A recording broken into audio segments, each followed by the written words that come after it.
Bismillahirrahmanirrahim.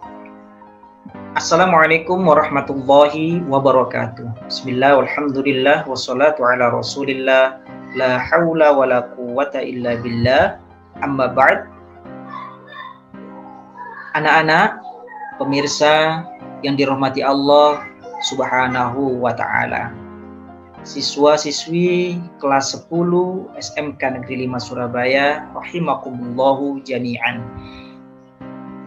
Pada kesempatan kali ini kita melanjutkan materi kita di bab 10 yang akan membahas tentang hidup bermartabat dengan berbusana muslim. Perhatikan slide demi slide yang akan Ustadz sampaikan pada kalian. Mari kita membaca terlebih dahulu ayat-ayat yang membahas tentang busana muslim. Dalam Quran Surah Al-Ahzab surat ke-33 ayat 59, kita coba untuk membacanya secara tartil. Perhatikan baik-baik bacaan saya. A'udzu billahi minasy syaithanir rajim. Bismillahirrahmanirrahim. Ya ayyuhan nabiyyu qul li azwajika wa banatika wa nisa'il mu'minina yudnina 'alaihinna min jalabibihin dzalika adna an yu'rafna fala yu'dzain wa kana Allahu ghafurar rahima.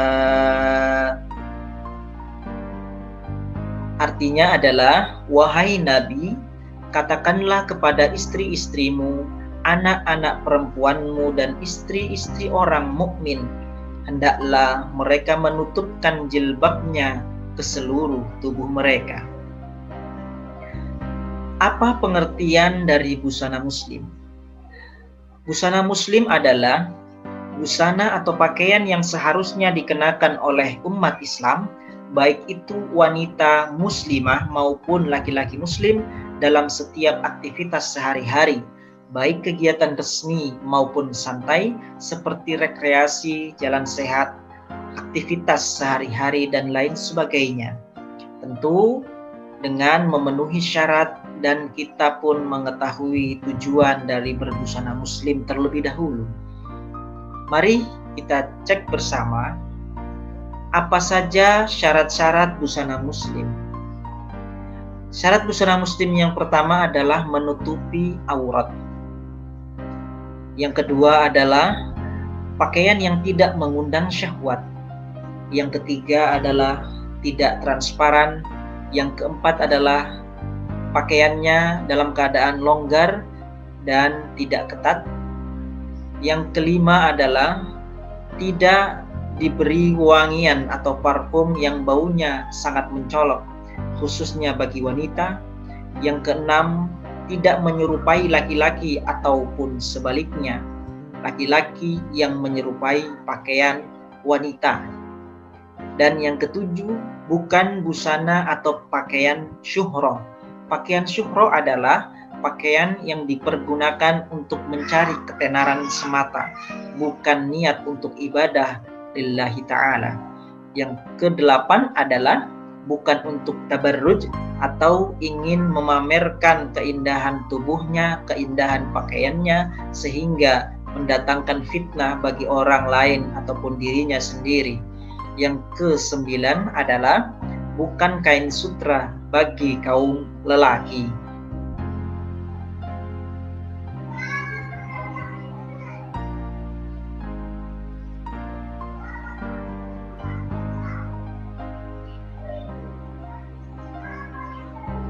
Dari sekian syarat-syarat yang ada dalam pembelajaran berbusana muslim ini, maka untuk niatan membeli pakaian dari awal, kita pun harus meniatkan untuk memenuhi syarat-syarat berbusana muslim 9 ini, agar kita akan selamat dalam menjalankan segala aktivitas kita dalam kehidupan sehari-hari. Selanjutnya adalah, apakah tujuan berbusana dalam Islam?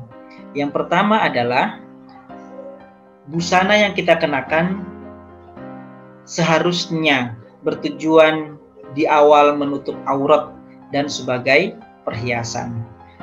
Dua hal ini sudah menjadi satu paket. Maka ketika seorang wanita ataupun laki-laki muslim yang menutup auratnya sekaligus sudah menjadi tanda bahwa perhiasan bagi dirinya. Namun apabila perhiasan yang diniatkan dari awal, maka menutup aurat tidak ada, itu tidak menjadi tujuan dari berbusana muslim yang sesungguhnya. Kemudian yang kedua adalah memelihara diri dari panas matahari dan dinginnya cuaca. Maka sekaligus setelah menutup aurat itu sudah baik, otomatis diri kita akan terjaga dari bahaya cuaca yang ekstrim sekalipun. Aurat perlu kita ingat-ingat kembali bahwa untuk laki-laki adalah memiliki batas aurat dari pusar hingga lutut, kemudian untuk wanita seluruh tubuhnya kecuali wajah dan telapak tangannya. Maka bagi seorang wanita, bagian-bagian yang terbuka selain yang diajarkan dalam ajaran Islam, segera untuk ditutup sebaik-baik mungkin sesuai dengan ajaran penutup aurat berbusana dalam Islam. Yang ketiga adalah, biasanya godaan setan akan datang pada saat-saat kita bingung dalam menentukan keputusan kita berbusana sesuai syariat Islam atau sesuai dengan ajaran Islam. Bisikan-bisikan setan akan mudah datang kepada orang yang was-was.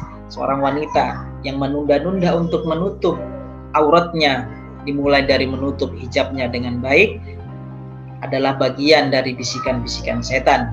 Maka tidak perlu lagi untuk menundanya. Kita putuskan bahwa akan banyak manfaat dari orang-orang yang mau menutup auratnya dan berbusana sesuai dengan ajaran agama Islam. Godaan setan ini akan terus datang dan sampai ke titik penghabisan kita sudah terjerumus dan bahkan menjadi bagian dari maksiat kepada Allah Subhanahu wa taala. Naudzubillah. Yang keempat adalah sebagai bagian dari ibadah. Dengan berpakaian yang baik, aurat tertutup, kemudian berusaha menghindari diri dari godaan setan, maka kita secara langsung sudah melaksanakan ibadah kepada Allah Subhanahu wa taala. Pun demikian, agama Islam dengan segala ritual keagamaannya seperti sholat diajarkan untuk selalu menjaga aurat, menutup aurat dalam sholat dan menjaga kebersihan pakaian agar sah dan dalam sholat kita. Yang kelima adalah sebagai identitas diri, maka aurat yang ditutup, pakaian yang sesuai dengan ajaran Islam menjadi identitas bahwa diri kita adalah seorang muslim. Bayangkan apabila kita tidak menutup aurat dengan sebaik mungkin, maka bisa saja orang menuduh kita bukan beragama Islam. Nauzubillah. Yang keenam adalah tujuan puncak dari segala aktivitas umat Islam menggapai ridho Allah Subhanahu wa taala. Mudah-mudahan kita semua mendapat ridhonya. Amin amin ya rabbal alamin. Untuk yang selanjutnya adalah kita perlu juga mengetahui apa hikmahnya dengan menggunakan busana muslim dengan sebaik-baiknya. Yang pertama adalah sebagai bukti keimanan kepada rukun iman yang 6. Iman pada Allah, malaikat, kitab, rasul, hari akhir, dan qada dan qadarnya. Kenapa hal ini bisa menjadi bukti iman kepada Allah dan seterusnya? Karena ajaran-ajaran yang diajarkan dalam berpakaian terwujud dalam bentuk pakaian yang baik, sebenarnya menggambarkan kekuatan iman seseorang. Yang kedua adalah sebagai bentuk cara untuk mendapatkan pahala dari Allah Subhanahu wa taala sehingga kelak akan mendapatkan kebahagiaan di akhirat berupa surganya. Dan yang ketiga, sebagai cara menghindari murka dan laknat Allah Subhanahu wa taala yang menyebabkan seseorang akan menderita kelak di akhirnya, di akhirat nanti. Maka ridho Allah sebagai puncak keinginan dan cita-cita seluruh umat muslimah di dunia. Yang keempat adalah sebagai cara untuk terjaga dari fitnah dan pelecehan seksual. Maka fitrah seorang akan terjaga dengan menutup dan menjaga tubuhnya sebaik-baiknya. Ada banyak kisah yang menggambarkan prosesi tersebut. Apabila kita membeli makanan, tentu makanan yang terbungkus dengan rapi, tertutup dengan baik, harganya lebih mahal dan lebih sehat, lebih bergizi karena lebih terjaga dibandingkan dengan makanan yang terbuka, dihinggapi lalat, dihinggapi kotoran, melengket semua penyakit di situ. Maka harga makanan itu bisa saja murah, bahkan terkadang tidak memiliki harga apa-apa. Yang kelima adalah sebagai motivasi untuk lebih baik lagi dalam beribadah, sehingga tampak dalam sikap perilaku akhlaknya.